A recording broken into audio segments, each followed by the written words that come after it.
Ah, c'est bon. Bonjour à tous. Je vais attendre Lucille.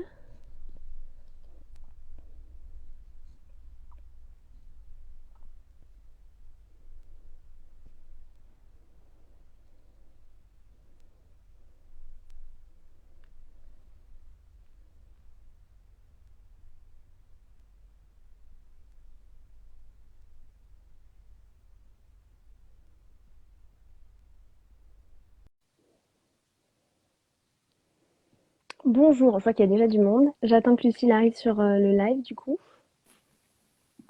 Coucou Mélanie. Hello. Coucou, ça va? Oui, ça va et toi? Oui. Je suis contente de te retrouver aujourd'hui. Bah oui, parce que on s'est déjà vu cette semaine avec Lucille. Je ne la lâche plus. Exactement. On va attendre 5 petites minutes avant de commencer que tout le monde arrive. Très bien. Alors, tu m'entends bien, ça va? Il n'y a Ouais, pas de problème de justement, j'étais en son? train de régler mon son. Parfait. De ton Top. côté aussi? Oui, oui, c'est Ok, parfait. super. Bon, bah super. Ok. Bon, bah écoute, ça va alors depuis qu'on s'est vu? Oui, oui, ça va. Bah la Hmm. semaine a suivi son cours. Et toi? Ouais. Ouais. Très bien. Bon, bah c'est super. Ok. Du coup, je vais en profiter pour présenter un petit peu le concept de Pitchmaster Psycho. Et en gros, Pitchmaster Psycho, c'est un concept que j'ai lancé fin décembre maintenant parce que je fais du tutorat à la fac de Paris 13 en psycho, comme tu le sais, hein.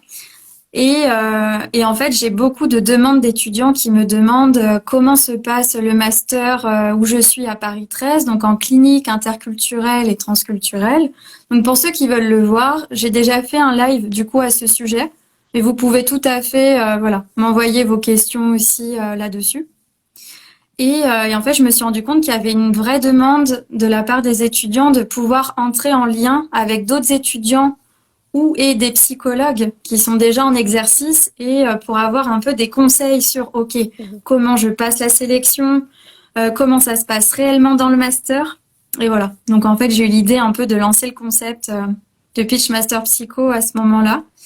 Et donc l'idée de ce live, en fait, c'est d'être pendant 1 heure avec Mélanie, qui du coup nous donne gracieusement de son temps et qui va nous partager un max de tips. Et ça, c'est vraiment précieux.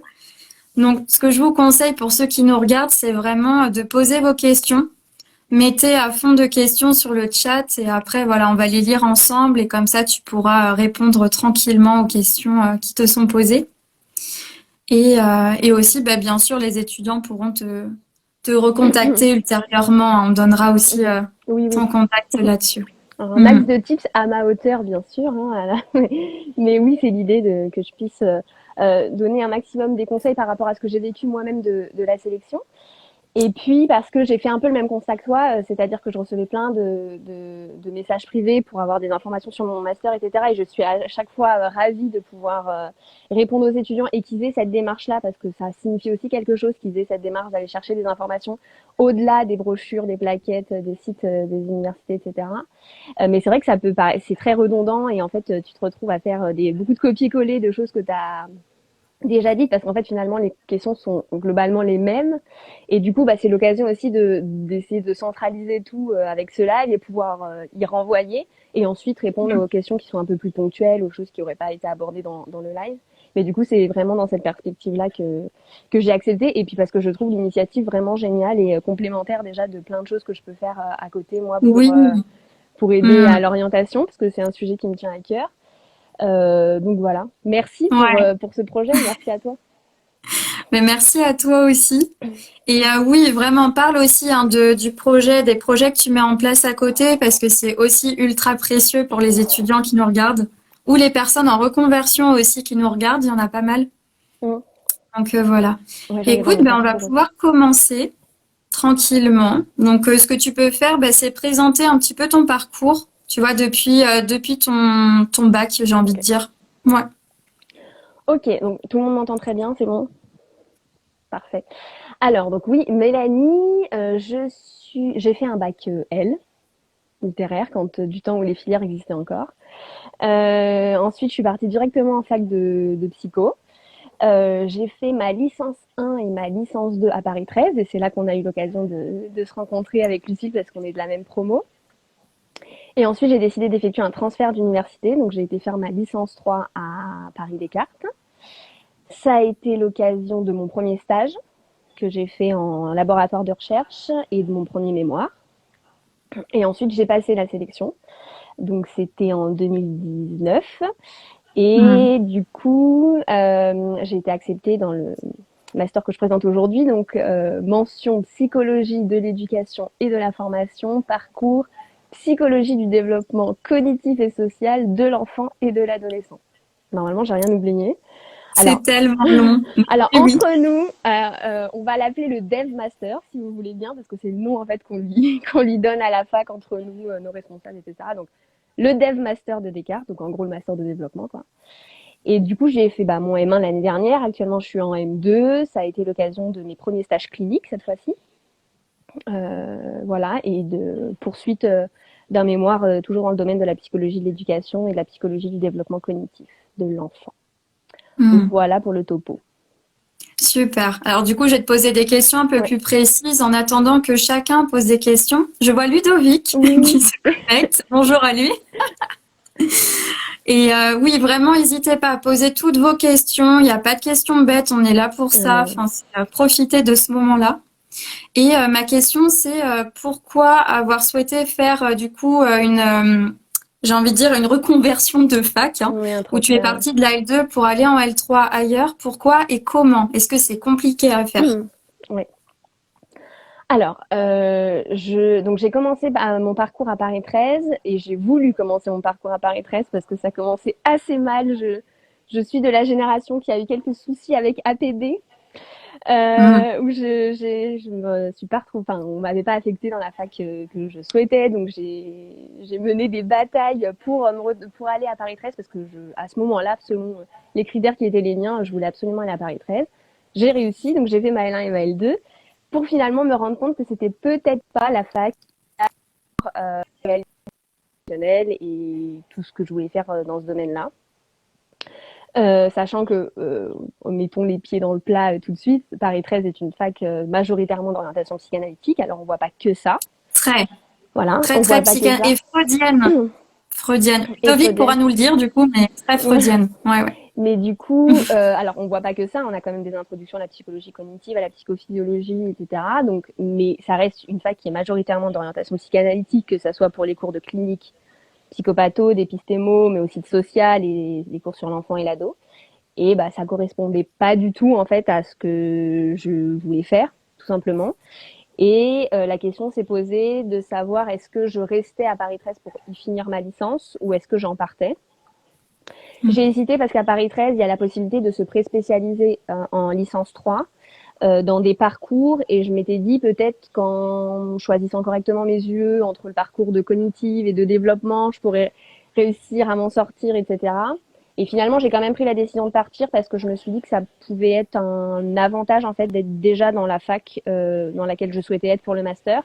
Et parce qu'en fait, j'avais déjà le master dans lequel je suis actuellement, je l'avais déjà en tête. C'était le master que je privilégiais et celui dans lequel je voulais absolument être. Et donc du coup, je me suis dit vaut peut-être mieux y aller dès la L3 pour montrer aussi ma motivation, mon implication, avoir déjà des cours de cette fac. Je pensais que ça serait quand même mieux pour mon parcours et même pour moi et pour mon dossier. Et du coup, c'est ce que j'ai fait.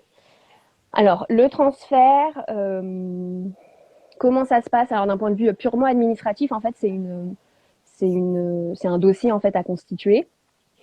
Pour les dates, je me souviens plus trop, mais je pense que se renseigner dès maintenant, c'est pas mal. Il me semble que c'était autour de mars-avril pour envoyer les dossiers. Oui, les facs doivent le dire, oui. Oui, voilà, Mhm. donc renseignez-vous quand même suffisamment à l'avance si c'est quelque chose que vous envisagez. Et puis c'est un dossier assez classique avec CV, lettre de motivation, les notes qu'on a eues, justifier un petit peu ce qui justifie le transfert. Et il a été accepté, donc sans autres démarches de ma part. On est Mhm. plusieurs en fait à avoir intégré la licence de Descartes en L3. Donc il y avait pas mal en fait de dossiers qui avaient été acceptés par ce biais-là. Donc ça c'est d'un point de vue purement administratif. Donc c'est relativement simple à faire. Enfin, c'est des démarches Mm. qui Ok, sont ça c'est rassurant que ce soit assez oui, voilà. accessible Oui, au niveau des démarches. voilà, c'est assez accessible au niveau des démarches. Il n'y a rien d'extraordinaire là-dessus. Bon, alors c'est vrai que ceux qui ont une phobie administrative, ça peut, mais enfin, voilà, on est sur des choses très basiques. Le CV, la lettre de motivation, les notes. Et au moins, ça prépare à la L3. C'est C'est ça. un bon Ah bah alors dossier pour le aussi à coup, constituer pour la sélection. eh ben, figure-toi qu'il me semble que la plateforme sur laquelle il fallait déposer les documents, c'était aussi e-candidat. Donc, D'accord. quoique donc e-candidat, pour ceux qui savent pas, c'est la plateforme qui est majoritairement utilisée par les facs pour la sélection, pour transmettre Mm. les dossiers et tout ça. Et bah n'empêche, c'est vrai que du coup, je connaissais déjà le site, j'avais pu me familiariser avec les choses. Et en réalité, j'avais aussi en fait réutilisé ce que j'avais écrit dans ma lettre de motivation pour faire le transfert, Ouais, dans le super. dossier que j'ai utilisé que j'ai fait pour la sélection, Parce parce que c'était que la même fac c'est ça, déjà. voilà. En fait, Mm. mes motivations étaient les mêmes et je voyais bien, enfin, j'avais déjà bien expliqué les choses, donc j'ai réutilisé une partie des informations en appuyant aussi sur le fait que du coup, j'avais fait un transfert déjà avec cet objectif d'arriver dans ce master-là, quoi. Ouais. Du coup, ça montre encore plus ta motivation, C'est donc ça, c'est très valorisé c'est ça. finalement. Ce Mm. qui n'est pas gage d'être accepté, hein, c'est pas pour le coup, enfin, c'est Bien pas parce que sûr. vous avez fait un transfert, que vous êtes dans la fac et que vous le dites et que ça sera bon. Mais en tout cas, moi, dans mon parcours à moi, ça a été une plus-value. Je sais qu'il y en a d'autres qui finalement ont décidé de finir leur licence dans leur établissement d'origine et qui ont quand même réussi en fait à accéder au master qu'ils souhaitaient dans une autre fac.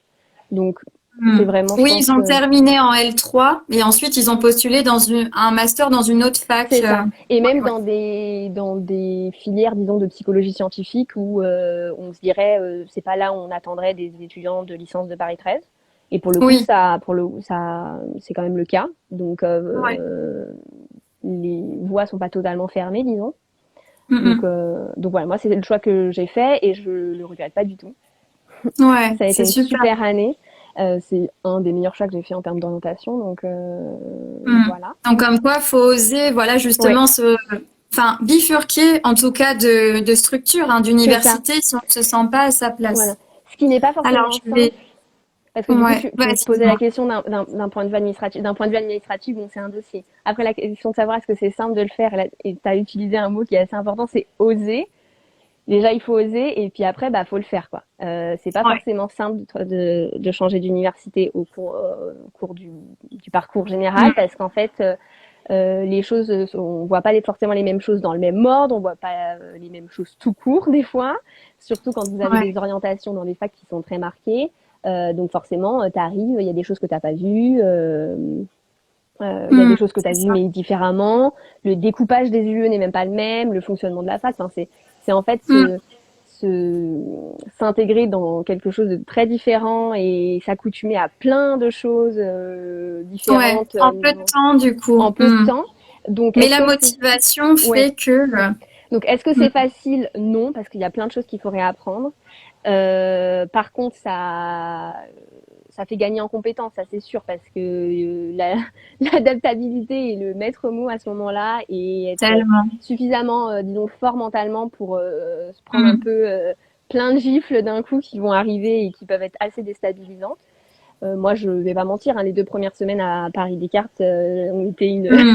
ont été extrêmement difficiles. Ça a été, enfin, je me suis vraiment posé la question, mais qu'est-ce que je fous là, quoi? Ouais. Pourquoi j'ai fait Ouais. ça? Comment Grosse j'ai perte de repère. c'est ça, Mm, comment j'ai pu même penser que j'allais y arriver, etc. mm, mm. Mais vraiment.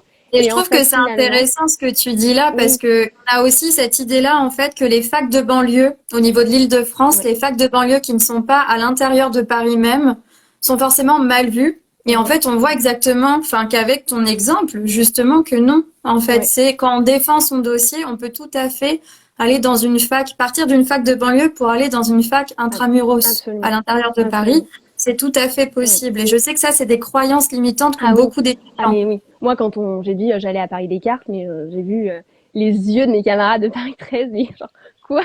Qu'est-ce que tu fais? Est-ce que même tu vas être accepté? Enfin, avec la Mm. réputation, bon, disons-le Et clairement, t'y avec as cette cru? oui, j'ai pu avoir aussi ces croyances limitantes-là et avec tout l'imaginaire que c'est la fac de psycho la plus élitiste de France ou quoi ou qu'est-ce. Donc déjà, un, ça a été une des meilleures décisions concernant mon orientation, je le regrette pas. Ça a été une de mes meilleures années, voilà. Et alors pour encore plus casser peut-être les mythes qu'on peut avoir, en termes de notes, ça s'est encore mieux passé à Paris Descartes qu'à Paris 13. Aussi Et comme quoi. étonnant, aussi Ouais. étonnant que ça puisse paraître. Alors, je dis pas que c'est le cas pour tout le monde. Hmm. Pas forcément. Je sais pas si c'est loin de là ou pas en fait. J'ai pas pu échanger avec des personnes à ce sujet, donc je sais pas. Hmm. Mais sachez qu'en tout cas c'est possible. Ouais, Et il c'est y a super. et il y a plein de raisons qui expliquent en fait finalement ça s'est mieux passé pour moi en termes même de notation, Hmm. disons. Alors c'était loin d'être catastrophique à Paris 13 aussi, hein. Mais Ouais. en fait finalement moi j'ai même à ce niveau-là plus trouvé mon compte à Paris Descartes qu'à Paris 13. C'est ça. Donc en fait, ce que tu nous montres là, c'est que c'est important aussi de s'écouter et de se dire, OK, là, la fac actuelle où je suis ne me correspond pas, je pense. Je vais essayer de chercher une autre Ouais. fac qui correspond plus à mes attentes et à mon projet professionnel Mhm. et je vais tenter en fait Oui, d'aller là-bas. totalement. Alors, je vais te lire donc un commentaire de Fly to the Earth. Peux-tu nous présenter les stages que tu as pu faire en M1 et actuellement en M2? Oui. J'ai fait un stage en M1, un stage en M2, donc il y a à chaque fois des deux gros stages en fait.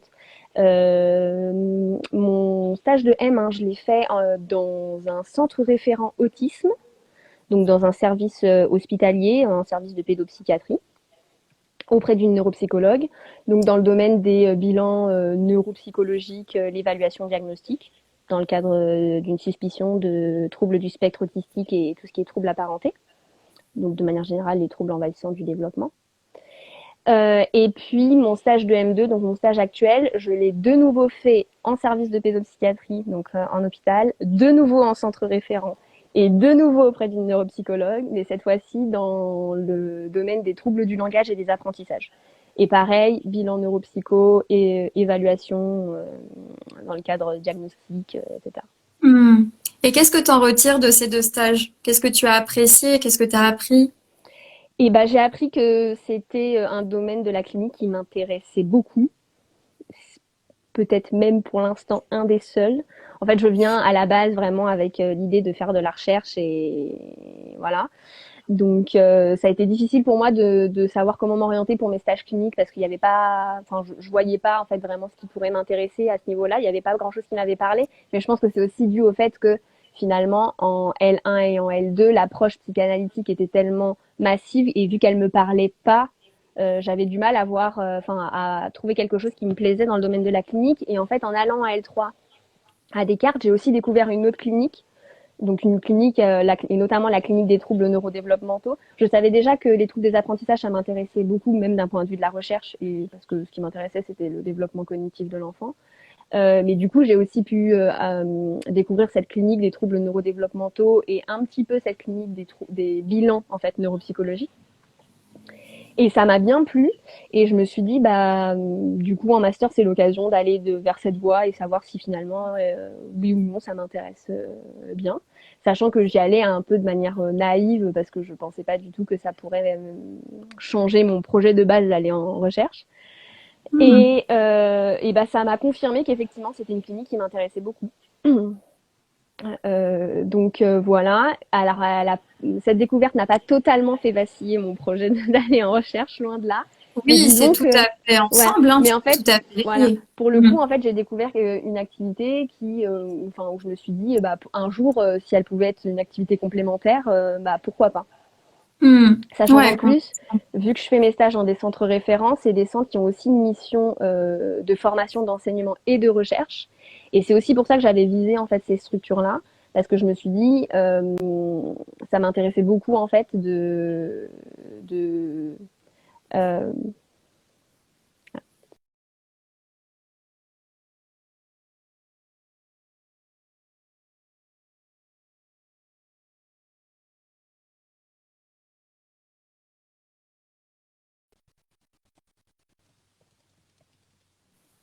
Est-ce qu'on sûr? m'entend encore?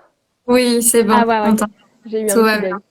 Ouais, Pas de souci. je disais du coup que je m'étais aussi orientée vers des centres référents en termes de structure de stage clinique parce que vu qu'il y avait cette mission de recherche, ça m'intéressait Hmm. aussi de savoir un petit peu comment Ça. allier les deux et tout. Et donc c'est comme ça que je m'étais orientée dans ce domaine. C'est super. Alors, on a une question de Camille CLS. Bonjour, je me demandais quelle approche avait ce master. Donc, redis en même temps le nom du master, parce qu'il y a des gens qui arrivent en cours de route. Ouais. Je vois plein de gens de Paris 13, des noms que je connais d'il y a quelques années. Ouais, c'est Bonjour chouette. à tous. Alors, du coup, alors, donc, non, pardon, mention psychologie de l'éducation et de la formation. C'est un système qui a été mis en place l'année dernière, donc même pour moi, Oui, c'est c'est un peu, normal. voilà. C'est toujours très long les intitulés, Ça. je comprends. Et le parcours, c'est psychologie du développement cognitif et social de l'enfant et de l'adolescent. Comme son nom l'indique, ou pas, il y a une approche beaucoup de développement cognitif et de développement neurocognitif. Alors, de manière générale, c'est un master qui va se dire intégratif et dans plein d'aspects, effectivement, il l'est parce qu'on va avoir à la fois des choses sur le jeune enfant, l'enfant, l'adolescent, le jeune adulte. On va avoir aussi une approche intégrative parce qu'on va avoir un peu de clinique, de la psychométrie, une approche plutôt neurodéveloppementale, des neurosciences cognitives, on va avoir un peu de psychologie sociale de l'éducation. Donc voilà, il y a plein de choses différentes qu'on va pouvoir aborder dans le master. Mon impression quand même à moi, c'est qu'il est très très quand même majoritairement orienté par le développement neurocognitif. Disons que si c'est rédhibitoire pour vous, je pense pas que ça sera un master qui vous correspondra. C'est Même si très on voit. important, Ouais. ouais, ce que tu dis là. C'est ça. Et alors, je le dis à titre personnel, je connais bien ma promo, j'en suis déléguée, donc ça, pour le coup, ça, je pense que je peux parler au nom de toute ma promo pour dire qu'il y a quand même majoritairement cette approche-là. Ça ne veut pas dire qu'on voit pas d'autres choses, hein, loin de là, mais c'est quand même l'approche qui est majoritaire. Hmm. Non, c'est important de le dire parce que parfois, en fait, ça n'apparaît pas vraiment sur les plaquettes et du coup, on Mm. pense que c'est très intégratif et Mm. finalement, c'est très orienté, ce qui Mhm. n'empêche pas que ce soit bon, mais Oui, parfois, oui, ça peut ne pas ouais, correspondre c'est à ce ça. qu'on cherche. Alors, dans Hmm. l'intitulé, il y a développement cognitif et social. Moi, j'avais moins vu la part sociale, mais il y a des réaménagements qui sont en cours dans le master pour justement faire en sorte qu'il soit plus intégratif et qu'il aborde davantage cette question du développement social. Parce qu'en fait, moi, dans les cours que j'ai eus, c'était quand même beaucoup orienté même cognition sociale. Donc, on revenait sur nos Hmm. pattes du développement cognitif. Mais là, pour en discuter aussi avec les M1, il y a eu des aménagements dans la première année de master et ils voient davantage de choses autour des impacts sociaux sur le développement social de l'enfant, mais vraiment en termes de socialisation et pas uniquement en termes de cognition sociale. Donc il y a Ouais. un rééquilibrage qui est en train de se faire, Hmm. mais je dirais quand même que c'est quand même encore un master, beaucoup de développement cognitif. Ouais. Ok, c'est super. Alors, on a Sol Shaoling qui te dit Bonjour, est-ce que tu saurais ce qui, dans ton profil, t'a aidé à être sélectionné pour entrer en master? Ah, dans mon Et en profil. même temps, parle-nous de la sélection, un peu comment toi tu l'as vécu. Ouais, alors dans mon profil, bah en fait, pour moi c'était le master idéal, hein. À la base, c'était vraiment le master idéal. En fait, il y a une grosse orientation autour des neurosciences cognitives appliquées à l'éducation et du développement, enfin de la psychologie du développement en fait cognitif appliqué à l'éducation. Donc autour des pédagogies qui s'appuieraient sur ce que l'on sait en sciences pour Mhm. pouvoir s'adapter au mieux aux élèves, etc. Et moi, c'était mon projet de base hein, de faire de la recherche dans ce domaine-là. Donc je dirais qu'il y a ça. J'avais fait un stage déjà de licence 3, donc en laboratoire de recherche, donc ça montrait déjà une expérience. Et je l'avais fait en plus dans le domaine, enfin j'avais travaillé sur un projet autour de la dyslexie, donc on retombait sur nos pattes Ouais. des troubles des apprentissages et des troubles neurodéveloppementaux, qui est quand même un sujet central dans ce master-là. Mhm. J'avais des bonnes notes, on va pas se le cacher, Ouais. donc forcément C'est c'est quoi, un par point en exemple, plus. tes notes, elles tournaient autour de combien? Pour On qu'on se rende était, compte, hein. on était autour du 16-17. Je m'en souviens Ouais. très bien. Ouais, ouais. Alors, par Mhm. contre, je le dis tout de suite parce que Dis-nous avant qu'on panique tous. des cartes, les notes, tout ça, j'ai eu plein de questions là-dessus. Il n'y a pas besoin d'avoir 16-17 pour entrer dans ce master. Et les notes ne sont pas le point central des recruteurs pour ce master.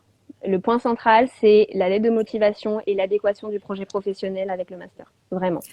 Toujours, hein. Je pense que le Voilà. projet professionnel, vous pouvez pas y échapper. Ah non, mais voilà. Honnêtement. Et voilà. Et les motivations pour entrer dans ce master. Il y a de tout, en fait, dans ma promo, des gens qui sont. Alors, on parle toujours a priori, vous avez 10, vous avez validé, donc voilà, vous avez votre licence. Il y a des moyennes qu'on considère un petit peu plus justes que d'autres. Moi, Mm. je connais des gens dans mon master qui sont entrés avec une moyenne générale de 11-12. C'est passé. Alors après, forcément, à côté, ça veut dire que le projet, il est en béton, la lettre de motivation, le projet professionnel, qu'il y a des motivations qui sont fortes. Et moi, je Mm. sais que du côté de mes responsables, ils n'hésitent pas en fait à faire un petit peu des paris où ils se disent, bah ok, au niveau académique, c'était un peu juste, mais le projet est tellement bien ficelé que on peut apporter un accompagnement pour être sûr qu'au niveau des enseignements, ça ira. Parce qu'en fait, c'est pas tant quand on parle des notes, c'est pas, enfin en tout cas, je parle pour ce master-là, c'est pas tant pour avoir les meilleurs élèves et faire une sélection, avoir une grosse sélection, mais c'est l'idée de savoir est-ce que c'est des étudiants qui auront les capacités suffisantes pour suivre les enseignements qui leur seront donnés et pour les valider quand même.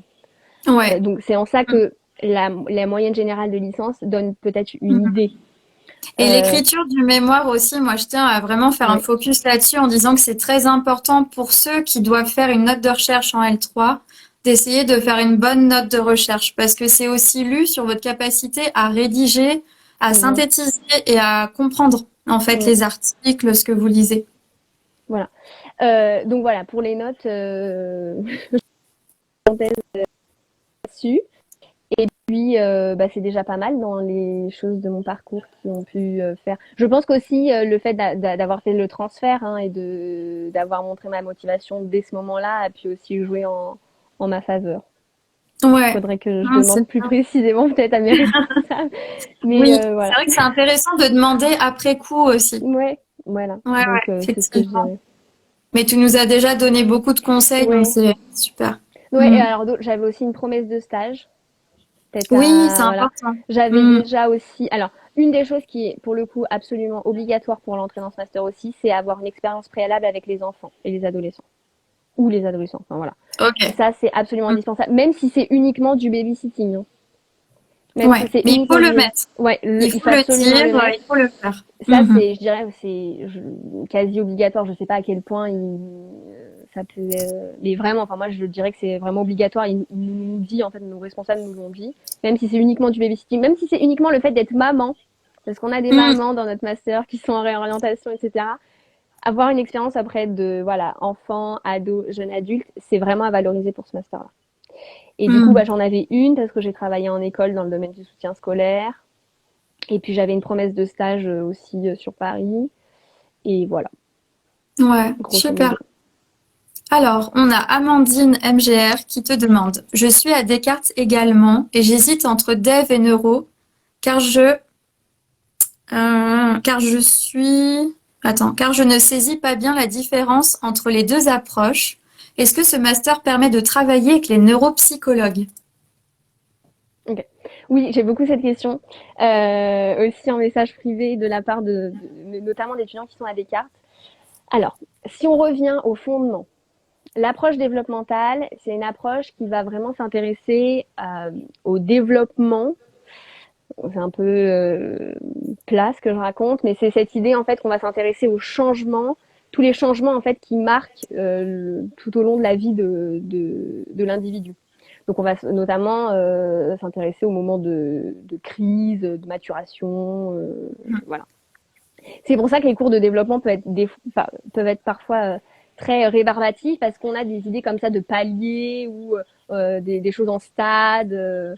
Oui, Voilà, ouais, avec ouais, typiquement les modèles en stade de Piaget.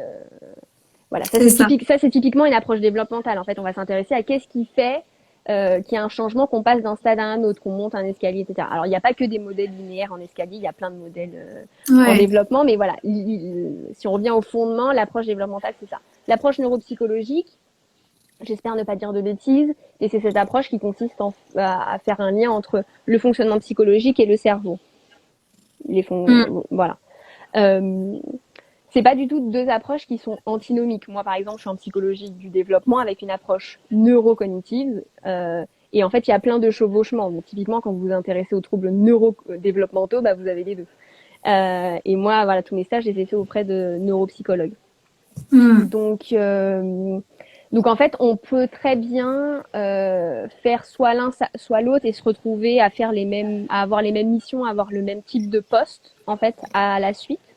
Je pense que du coup, le choix se fait en fonction des masters et de ce qu'ils proposent dans le détail. Je sais que par exemple le master de Descartes, il fait à la fois enfants et adultes. Oui, c'est ce que demande Euh, Amandine, et en particulier avec les enfants ayant des troubles neurodéveloppementaux. alors moi, Mhm. moi de mon point de vue, à ce niveau-là, les deux masters peuvent convenir. Pas tous les masters de développement, attention, parce que tous les Quand masters de tu parles des développement, deux, c'est lesquels du coup? Ce donc serait ouais, neuropsycho et master dev, mais attention, pas tous les masters dev, parce ouais. qu'il n'y a Donc pas, faut regarder les cours. c'est Faut ça. bien regarder à l'intérieur. Tous les masters dev n'ont pas cette approche neurodéveloppementale, mais alors pour le coup, à Descartes, il me semble que les deux peuvent être un bon choix. Donc là, ça serait plutôt, je dirais, une stratégie d'exclusion par rapport aux autres cours qui sont proposés Hmm. dans le master. D'accord. Voilà. Alors, il y a Bulma Penica du 9100 qui demande combien d'heures de stage as-tu fait en M1 et en M2? Alors, ce qui est conseillé par nos responsables, c'est de faire 220 heures en M1 et 280 en M2 pour avoir les 500 à la fin. Ouais. C'est négociable un petit peu, on peut faire souvent un peu plus. Moi, par exemple, alors avant qu'il y ait le Covid, j'étais partie pour faire 250 l'année dernière. Finalement, j'en ai fait que 200, mais j'ai quand même réussi à en faire 200, ce qui est très bien par rapport à certains de mes camarades. Oui. Donc voilà, disons que pour un M1, 200 c'est le minimum. Et puis 220, c'est ce qui est recommandé. Puis vous pouvez monter à 250. C'est possible de monter un tout petit peu plus. Moi, je le recommande pas parce qu'il y a plein d'autres choses à faire en M1 que le stage, même si c'est très très important. Hmm. Et faites attention à ne pas à trop charger votre À emploi pas du temps. s'épuiser. C'est Ouais. ça. On a Parce tendance à que vraiment s'épuiser en ouais, M1, donc faites attention avec ouais, votre organisation et c'est ça, votre temps. C'est c'est ça, important aussi de se poser pour réfléchir aussi au mémoire. c'est Je ça. reviens avec mon mémoire, mais il faut des Ça, temps de pause aussi pour ça. c'est ça. Hmm. Sachant qu'en plus, bah, vous avez l'occasion de faire un peu plus d'heures en M2, donc voilà, saisissez cette opportunité. Je pense que ça sert à rien de faire non plus trop d'heures en M1. C'est plutôt se tirer une balle dans le pied, voilà, en termes d'organisation, etc. Parce que bah, il y a le mémoire, il y a Ouais, les cours, il y a les examens et puis la vie perso aussi. Donc voilà. c'est ça. Et Il y a une puis grosse charge de cours dans ton master? moi, je dirais que oui. Moi, je dis que Ouais. oui. Alors c'est un avis personnel. Qui est quand même, je pense, partagé par la majorité de ma promo aussi. J'ai l'impression qu'on a beaucoup de cours quand même. Ouais. Mhm. Assez lourd. Donc voilà. Et pour revenir sur les stages, du coup, en M2, ce qui est conseillé, c'est 280. 300, c'est bien aussi. Moi, du coup, je fais 300 cette année pour avoir, voilà. Vous Mhm. pouvez faire plus, mais après, vous savez très bien qu'à partir de 309, il y a gratification obligatoire, donc c'est tout de suite plus compliqué de monter au-dessus de 309. Donc voilà. Ouais. Moi, personnellement, 200 en M1 et 300 en M2. Hmm. Ok, Voilà. merci. Alors, Fly to the Earth te demande, est-il courant qu'un étudiant en dev soit tutoré par un neuropsychologue? Quel bénéfice peux-tu en retirer? Et ben, est-ce que c'est courant? Oui, en tout cas moi dans mon master c'est assez courant. On est beaucoup en fait à faire nos stages auprès de neuropsychologues, justement quand on s'intéresse beaucoup aux troubles neurodéveloppementaux, donc autisme, troubles des apprentissages, troubles du langage, déficience intellectuelle, TDAH. On est beaucoup. Et la deuxième partie de la question c'était qu'est-ce que ça apporte? Ouais. Oui, quel bénéfice peux-tu en retirer? Mhm. Quel bénéfice j'en retire? Bah, en fait, c'est aussi la confrontation enfin, Deux approches un entre deux peu. approches qui sont Mhm. complémentaires, mais qui sont aussi différentes à certains points. Donc, moi, j'ai toujours trouvé ça en fait, je suis, j'ai fait mes stages auprès de neuropsychologues, mais qui avaient à chaque fois une vision très intégrative. Donc, j'ai pas eu Mhm. l'impression qu'en fait, elle m'apportait quelque chose spécifiquement de la neuropsycho que j'avais pas dans mon master, parce elles étaient aussi très calées en psychologie du développement. En fait, finalement, c'est la pratique, cette clinique qui fait en fait, qui oblige entre guillemets à être très intégratif. Hein. Il faut être au Ouais, clair complètement. avec sa démarche psychopathologique. On est dans Mhm. une démarche clinique parce qu'on est on est auprès de patients qui sont en souffrance psychique. Donc, Ouais, on est au chevet du patient, hein, le terme. c'est ça. Voilà, vos cours de L1, clinique, l'étymologie. Ouais. Et puis, on est sur une approche aussi neurodéveloppementale parce que on est sur des troubles, on se questionne sur des troubles neurodéveloppementaux. Et puis, on s'intéresse à plein d'autres choses aussi, le développement social, émotionnel, cognitif de l'enfant dans une approche la Mhm. plus intégrative possible. Donc, en fait, vu que j'ai toujours eu des tutrices qui avaient cette pratique très intégrative, ça m'a apporté sur plein de niveaux, mais pas forcément du point de vue de la neuropsycho. Après, là où je vois aussi où typiquement mes compétences s'arrêtent, c'est qu'elles ont une approche de la neuropsycho au niveau des adultes et des troubles acquis que moi j'ai pas du tout. Enfin, je suis pas du tout formée Ouais. à l'épilepsie, les traumas crâniens chez les Oui, enfants, c'est ce genre pas de vraiment choses. sur les adultes, hein. Voilà, pas sur les Mhm. adultes et ni sur les troubles Ouais. acquis. Je suis vraiment uniquement sur enfin, en tout cas de ce qui m'a été présenté dans mon master et aussi de moi ce que je fais sur les troubles neurodéveloppementaux. Donc Ouais. voilà ce que je Ok, peux en dire. d'accord. Alors, Priyank qui dit tu bossais de ouf aussi, je me rappelle bien. Oui. Et j'ai continué à Descartes et voilà. Ouais, c'est vrai que c'est important aussi, enfin, de se rendre compte que, en fait, plus on avance dans les années et plus, en fait, on est autonome et on est amené Mhm. à être autonome et donc plus on travaille aussi Mm. chez Non soi, mais au-delà des cours. c'est ça. Mm. Non mais là c'est ma réputation qui me précède, je pense. Oui, oui. Alors, Marine BVL qui dit, bonjour, est-ce qu'il y a des cours sur la périnatalité dans ce master? Il y en a. On a alors sur la périnatalité, on a un cours en M1 qui s'appelle Jeune enfant. Et on voit pas mal de choses du coup sur l'enfant de 0 à 18 mois. Alors Intéressant. normalement jeune enfant c'est 0 à 6 ans, mais bon il se trouve que là c'est un peu réduit. Et voilà Ouais. sur le jeune enfant de manière générale. Et on a un cours en M2 sur aussi jeune enfant, parentalité, périnatalité, etc. Donc oui, on a des cours sur le sujet. Après, c'est pas l'aspect qui est le plus développé dans le master non plus, faut le Mm. savoir. Il y a Ouais. beaucoup de gens dans mon master qui ont ça comme projet professionnel, de travailler autour de la parentalité, de la périnate, la néonate, et qui, comment dire, ça de manière nuancée, qui pensent que peut-être qu'elles auraient mieux fait d'aller peut-être ailleurs dans un autre master où c'était plus développé. Alors, pour le coup, c'est quelque chose qu'on voit. Moi, je pense qu'on dans ce domaine, on peut quand même s'en sortir dans mon master. Parce qu'il y a ces deux cours-là, et puis en ayant des stages dans le domaine et en faisant son mémoire aussi dans le domaine, on peut vraiment se faire en fait un parcours, se constituer un parcours personnalisé vraiment spécifique à ça. Je pense que c'est aussi une des spécifiques. Alors je sais pas si c'est spécifique à mon master, mais j'ai l'impression qu'en fait, selon nos attentes, notre projet et la manière dont on a de se saisir des UE, des stages qu'on fait, des terres, en fait finalement, tu tires de ce master des choses qui sont très différentes. Et donc du coup, on a des visions qui sont très différentes d'un même master, alors même qu'on a eu les mêmes cours, etc. Donc personnellement, je pense que ça peut le faire, voilà, en ayant des stages dans le domaine, en prenant le terme dans le Mm. domaine et avec ces deux yeux-là. Mais pour celles qui avaient un projet pro uniquement autour de ça, elles ont trouvé que c'était peut-être un peu léger. Elles ont fait des formations aussi à côté et elles en sont aussi satisfaites, donc ça peut être aussi une possibilité.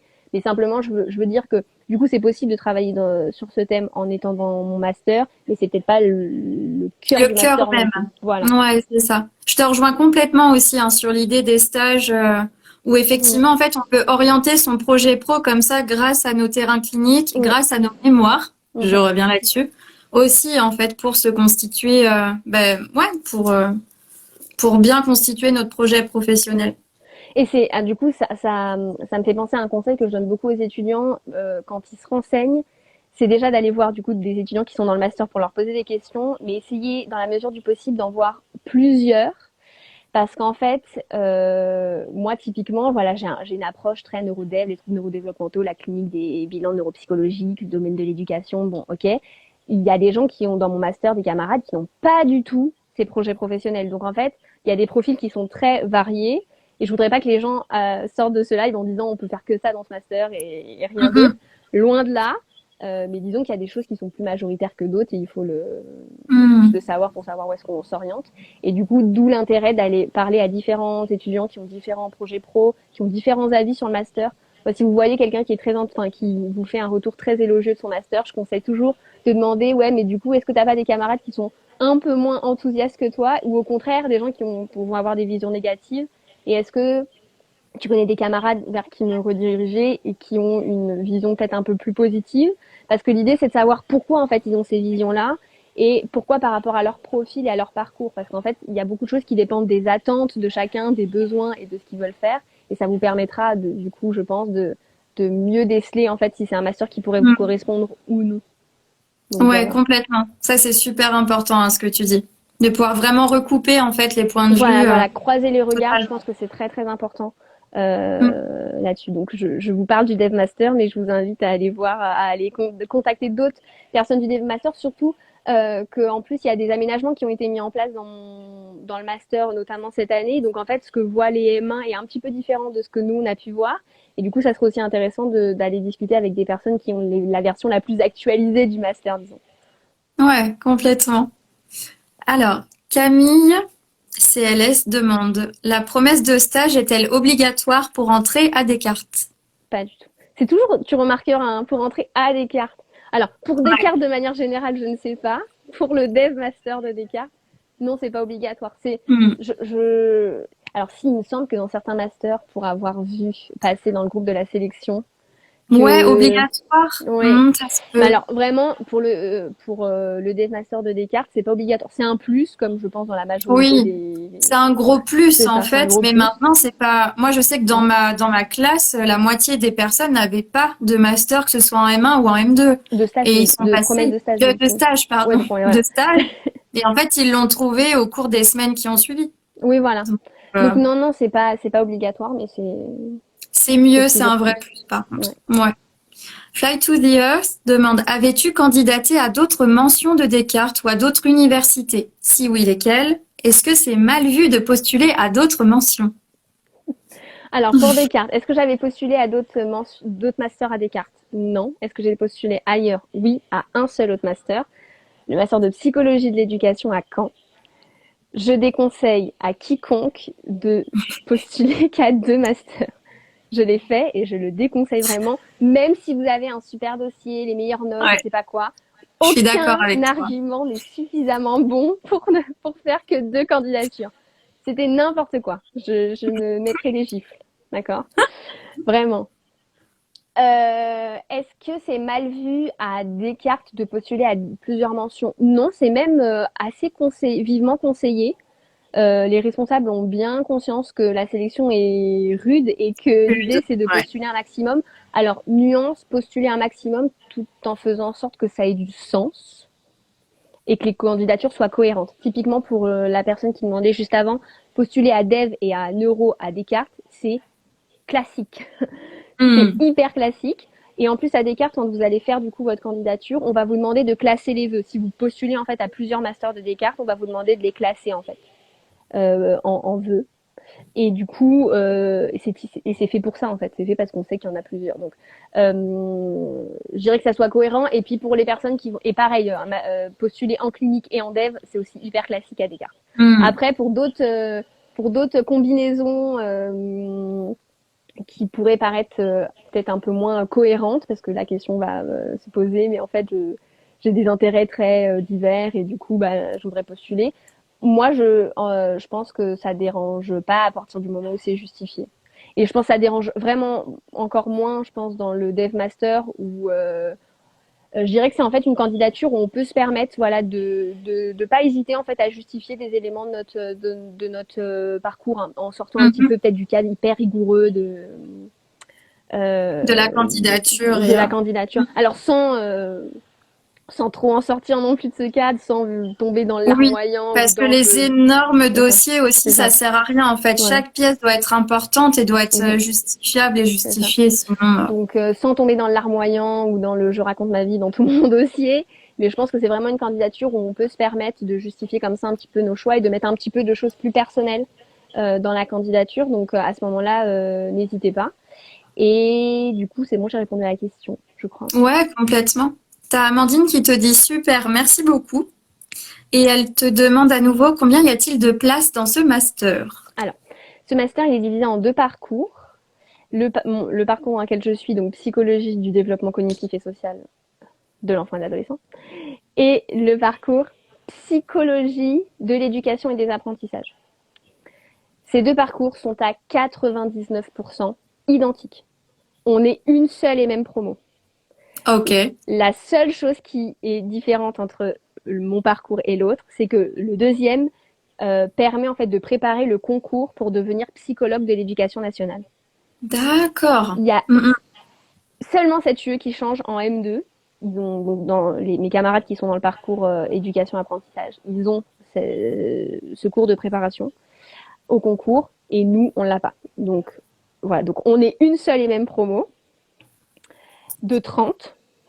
mm. Et à titre indicatif, normalement, la répartition se fait entre 20 étudiants dans mon parcours et 10 étudiants dans le parcours Psy-EN, pour être 30 au final. D'accord. Voilà. C'est peu. Il y a peu de Alors place. ça fait 30 places, mais en fait, finalement, c'est pas un des plus restreints. Oui, Il y a des des plus masters à sélectifs. 15 places.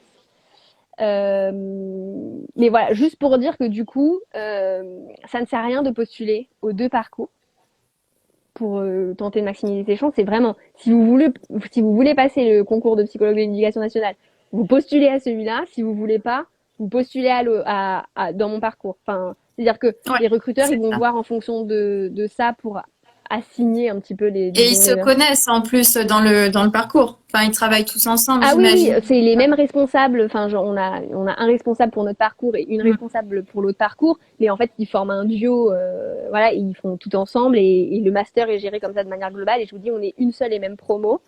Donc, voilà, les 2 parcours sont identiques à 99%, à part cette UE de préparation au concours pour devenir psychologue d'éducation nationale. Et comment ils s'appellent du coup les deux référents des parcours? Ça permet aussi comme ça, c'est de faire des recherches Ouais, derrière sur ce qu'ils écrivent, sur ce qu'ils font. ouais. Mm. Alors, le responsable de mon parcours, c'est Mathieu Cassotti. Et le responsable du parcours Psy-EN, c'est Anya Haït. Et vous pourrez retrouver toutes les informations sur le site du laboratoire principal d'adossement qui est le LAPSID. Ouais, LAPSID. celui que tu nous as envoyé C'est déjà ça, et que il j'ai y a pu mettre déjà. sur les C'est réseaux. ça. Super, Vous pourrez avoir les informations à propos de ces 2 responsables, du laboratoire de manière générale et Mm. du master. Parfait. Alors, Mathilde Gire te demande, bonjour, faut-il forcément avoir fait une licence à Descartes pour être prise en master? Je vois Mathieu Cassotti le best, ça va lui faire plaisir. On lui enverra ce live. Alors par contre, du coup, j'ai pas du tout écouté ta question, parce que je suis distraite. Pas de souci. Je te demandais, du coup, Mathilde te demande, bonjour, faut-il forcément avoir fait une licence à Descartes pour être prise en master? Pas du tout, il y en a. Alors, à mon époque, comme si c'était déjà. Nous, on est promo 50-50, 50% d'internes, 50% d'externes. Donc Ouais, voilà. ça c'est bien. Mm. Et mes camarades venaient de plein de facs différentes, Lyon, Aix-Marseille, Lille et aussi des facs franciliennes. Ouais. Voilà. Donc voilà. Pour la promo suivante, c'était plutôt du 60-40, la répartition. 60% interne, 40% externe. Mais grosso modo, vraiment, les externes ont toutes leurs chances pour rentrer dans ce master. C'est Vraiment. rassurant ça. Oui. Fly to the Earth te dit merci pour tes réponses, c'est très clair. On a Marine aussi, merci pour tes réponses. Mais de rien. Manon, je me demandais quelle est la différence entre la pratique, entre une personne qui a fait un master neuro et une personne qui a fait dev. Bah alors, ça dépend dans quelle structure et auprès de quelle population. Alors, sachant qu'on parlait des adultes tout à l'heure, il y a aussi des master dev qui sont dits lifespan et qui permettent aussi d'avoir une approche notamment du vieillissement. Alors moi, c'est pas du tout le cas dans mon master, c'est pas du tout quelque chose qu'on aborde, mais sachez que c'est quelque chose qui peut exister dans d'autres master dev de France. Et en fait, la différence dans la pratique, bah, ça dépend vraiment de ce que tu fais et auprès de qui. Enfin, Moi, je dirais, a priori, à la fin de l'année, je suis psychologue et je pourrais très bien avoir une pratique qui soit, euh, oui, j'espère. Mais du coup, je pourrais très bien avoir une pratique qui est équivalente à celle d'un neuropsychologue, puisque bah, typiquement, la pratique qui m'intéresse, c'est faire des bilans neuropsychologiques et voilà, travailler auprès de personnes souffrant de troubles neurodéveloppementaux. Mhm. Après, voilà, bah, typiquement, avec les adultes, c'est différent. Les neuropsychologues, souvent, ils sont formés un peu plus en profondeur dans leur master à la remédiation cognitive, disons, en termes de prise en charge. Moi, c'est quelque chose auquel j'ai été sensibilisée, mais j'ai pas une formation non plus approfondie dans le domaine. Après, je pourrais très bien faire une formation complémentaire pour le faire. Bon, alors, j'espère ne pas irriter trop de neuropsychologues qui pourraient se dire mais non, on a une approche beaucoup plus spécifique et, euh, et c'est pas du tout pareil, etc. Mais enfin, moi, dans les faits, en tout cas de mon expérience, donc après, il pourra y avoir des regards différents sur cette question. De mon expérience, il y a en fait des chevauchements qui font qu'on pourrait très bien avoir des pratiques qui sont équivalentes et des pratiques qui le sont moins, en fait, dépendant de nos outils, des formations complémentaires qu'on a faites, du public avec lequel on travaille, des structures, de ce qui est demandé, etc. Ouais, c'est ça. En fait, la clinique, en fait, va vraiment nous structurer aussi et nous donner de la matière pour évoluer aussi dans notre Ouais, c'est ça. carrière. Mais je C'est pense que aussi dans ce cas où tous les psychologues sortant du même master ne vont pas du tout aller sur c'est les ça. mêmes. C'est beaucoup moins rigide que ce qu'on pense, hein. Mais du coup, ça rejoint l'intervention qu'on a faite cette semaine auprès des étudiants de Paris 13. C'est-à-dire que les choses sont beaucoup moins clôturées et cloisonnées, en fait, que ce qu'on pourrait penser dans la pratique. Enfin, voilà, moi, je m'intéresse au développement cognitif. Je suis dans un master de développement et mes stages cliniques, je les ai faits auprès de neuropsychologues. Donc déjà, là, vous avez à peu près 4 sous-disciplines de la psycho qui sont réunis et c'est pas si aberrant et enfin dans le projet c'est tout à fait cohérent quoi. Donc Hmm, c'est ça, voilà. complètement. Mais donc pour répondre plus précisément à cette question, je pense qu'il faut vraiment que enfin le conseil que je donnerais aux étudiants c'est de d'aller demander aux étudiants qui sont dans les masters pour savoir quels sont en fait leurs projets et savoir à quel point ça peut se recouper ou pas et permettre de faire des choix sur est-ce que je vais plutôt en euro ou est-ce que je vais plutôt en VE. Ouais, voilà. Hmm. Alors, Nino Nori te demande si on a assisté à des conférences qui n'ont pas vraiment à voir avec le master qu'on demande, ce n'est pas utile de mettre les certificats ou d'en parler? Point d'interrogation. Bah, ça dépend. Ça peut montrer une certaine curiosité. Bah, disons qu'en fait, si t'as assisté à des conférences qui sont en lien avec le master, je te dirais déjà de les mettre en avant, plutôt que celles qui n'ont pas de lien apparent, disons. Mais Hmm. si tu as été à des conférences qui n'ont pas de lien apparent, disons, ça vaut quand même le coup de le mettre parce que ça montre une certaine curiosité de ta part, une certaine exploration de ce qui se fait en psycho et tu peux très bien aussi le justifier dans ta lettre de motivation, de dire que tu t'es intéressé à plusieurs choses au cours de ton parcours, ce qui t'a fait aller voir tel truc, tel truc, tel truc et voilà. Ouais. Alors Je moi, pense, je vais nuancer parce qu'en ouais, fait, quand j'ai fait ma candidature de master, j'avais déjà fait une quinzaine de conférences ouais, et j'avais 10 certificats. Et le bel acte manqué que j'ai fait, c'est que j'en ai mis aucun. J'ai oublié de les mettre dans ma candidature. Et en fait, je m'en suis rendu compte plus tard et j'ai décidé finalement de ne pas les envoyer comme pièces complémentaires et mhm, de me faire confiance. Donc, finalement, alors que j'étais aussi ouais, comme toi, un Inonori, à me dire non, en fait, ça, c'est vraiment ce qui va faire que je vais pouvoir rentrer, etc. Je dirais que ça apporte un petit plus, mais que c'est mhm. pas du tout ce qui va faire que tu vas être prise grâce à ça. Ah C'est oui, juste non. que ça va apporter un élément en plus qui va rassurer les profs, mais finalement, ouais, j'en avais fait énormément et j'ai même pas réussi à en placer une. Ah oui. Non, Mais alors, c'est et encore puis, un plus. surtout si vous en avez plus, enfin, les documents complémentaires avec parcimonie. Oui, voilà. Parce Voilà. qu'en fait, quand c'est trop chargé, ça montre aussi ben, une forme d'angoisse, hein, faut le dire, hein. Plus on remplit, plus on est angoissé et plus on a l'impression qu'on fait bien. Mais il faut aussi répondre à la demande. On vous demande tel et tel document, il faut les fournir ou les fournir ensuite parce qu'on n'a pas forcément tous les documents sur le moment. Mais les documents complémentaires, faut y aller vraiment doucement. que ceux qui sont importants quand même, hein, qui sont en lien réel avec le master visé. D'accord. Ok. Hmm. AMC te demande, est-ce qu'il faut avoir un excellent dossier pour être à Descartes? Bah non. Je casse tous J'adore. les mythes, mais bah Mais non. c'est Mais vous, enfin, important. vous savez, il y a des gens à Descartes qui ne valident pas. Il y a des gens à Descartes qui ont 10, il y a des gens qui ont 13, il y a des gens qui ont 15, il y a des gens qui ont 17, comme partout, en fait. Il y a Donc, une réputation, il y a un mythe autour de il y a Descartes en un tout mythe autour de Descartes, effectivement. Donc non, ce sont des gens normaux. Pour avoir pu faire la comparaison, je vous le certifie. c'est important. Fly to the Earth te demande quel est ton projet professionnel pour plus tard. Et bah, l'idée, ça serait de partir en recherche principalement dans le domaine du coup de la psychologie de l'éducation et des psychologies du développement cognitif appliquées à l'éducation, les neurosciences cognitives. Hmm. Voilà, pour devenir à terme, je l'espère, enseignante chercheuse dans ce domaine. Super. Ouais. Et j'exclus pas des activités complémentaires en clinique, en psychopédagogie. Donc voilà Ouais. pour le parcours. Manon te demande, y a-t-il un entretien? Donc j'imagine pour la sélection. Si oui, comment cela se passe? Alors, jusqu'à maintenant, il n'y avait pas d'entretien, c'était uniquement sur dossier.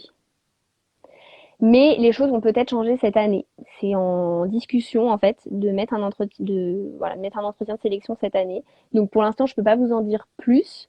Je vous incite à rester connecté et à bien vérifier sur le site de la fac, sur le site du labo. Et si la décision est prise, ça sera aussi marqué sur e-candidat. Donc je peux pas vous dire comment ça s'est passé parce que pour le moment ça n'avait pas lieu, mais c'est en discussion pour cette année. Voilà. Hmm. Ok. Euh, Hop, Fly to the Earth te demande, peut-on proposer des prises en charge en tant que psychologue diplômé en dev à Descartes? Si oui, tu peux préciser lesquelles. Bah en fait, on peut proposer des prises en charge comme n'importe quel psychologue, peu importe sa spécialisation. Donc, si vous vous formez en, je sais pas, en psychothérapie cognitive et comportementale, bah, vous pourrez proposer ça. Si vous vous formez en psychothérapie par le jeu, vous pourrez proposer ça. Si vous vous formez en psychothérapie à médiation, donc par le jeu, médiation corporelle, médiation par les arts, vous pourrez proposer ça. Si vous vous formez à la remédiation cognitive, vous pourrez le proposer. Donc, tout dépend en fait des formations complémentaires. Je rappelle quand même que les masters ont une orientation, disons, généraliste et ils nous forment pas forcément à tout ce qui est prise en charge parce qu'en fait, quand on est psychologue, on n'est pas forcément psychothérapeute. Alors, il y a des masters où c'est plus compliqué parce qu'en fait, l'approche en elle-même donne déjà une indication de la psychothérapie, donc notamment un clinique psychanalytique, bah, a priori, ça, vous êtes quand même fortement sensibilisé à la psychothérapie d'orientation analytique et aux différentes formes parce que c'est pas une seule psychothérapie. Et bah, dans tous les autres domaines, c'est la même chose. Donc, vous pourrez proposer ce que vous voulez en fonction de vos formations, de vos sensibilités, de ce que vous aurez envie de faire. Voilà. C'est ça. Et du coup, AMC demande, est-ce qu'on peut pratiquer en libéral dès l'obtention de notre master? Rien ne vous en empêche sur le papier, quel que soit le master d'ailleurs, que ça soit dev ou autre chose. C'est intéressant parce qu'on a eu une conférence professionnelle sur le sujet. Hmm. Euh, et en fait, justement, d'une étudiante qui l'avait fait et qui le regrettait pas du tout, vous allez avoir des échos d'autres personnes qui le déconseillent, considérant qu'on n'a pas assez d'expérience, qu'il faut d'abord être en institution, etc. Pour le coup, il me semble que c'est vraiment des opinions personnelles. Ouais, Donc je pense aussi. voilà, Je je pense me que c'est positionne pas vraiment sur par le rapport à sujet. sa sensibilité et de savoir aussi si tu te sens capable de te mettre en libéral, c'est-à-dire avec tout ce que ça implique. Le libéral, c'est de l'entrepreneuriat. Donc ça va être gérer une comptabilité aussi, etc. C'est pas juste avoir des patients. Alors, Loin Lucille, de là. point technique, le live m'indique qu'il reste 1 minute. Est-ce que je vais Ouais, je devoir faire quelque pense. chose? On peut relancer derrière si tu veux. D'accord, très Si bien, tu as envie, on peut faire ça. Je absolument. vais juste lire les questions avant que ça coupe. Amandine, est-ce que vous étudiez également comment prendre en charge l'enfant, l'aider avec son trouble en plus de l'étude des bilans? Dans quelle structure peut-on travailler après ce master? Comment se former? Je sais pas. En fait, il y a énormément de questions. Peut-être Bah, l'avez-vous peut-être. déjà dit, Alors, mais quelle est l'orientation des cas? on peut peut-être dire aux étudiants de s'ils veulent revenir, qu'ils reposent des questions Ouais, pour pas qu'on les perde. j'essaie de... Je vais essayer quand même de les avoir, les questions, Ouais. avant que ça coupe. Je note au fur et à mesure. Prise en charge, structure, où se former. Ouais. Peut-être l'avez-vous déjà dit, mais quelle est l'orientation de Ok. Descartes pour ces prises en charge et surtout concernant les troubles de l'apprentissage, par exemple, par des conférences en ligne, par exemple? Ok, tu peux les screens. Oui. Bon, bah, du coup, on se retrouve tout de suite, comme ça, on se fait 15-20 minutes de plus et on termine.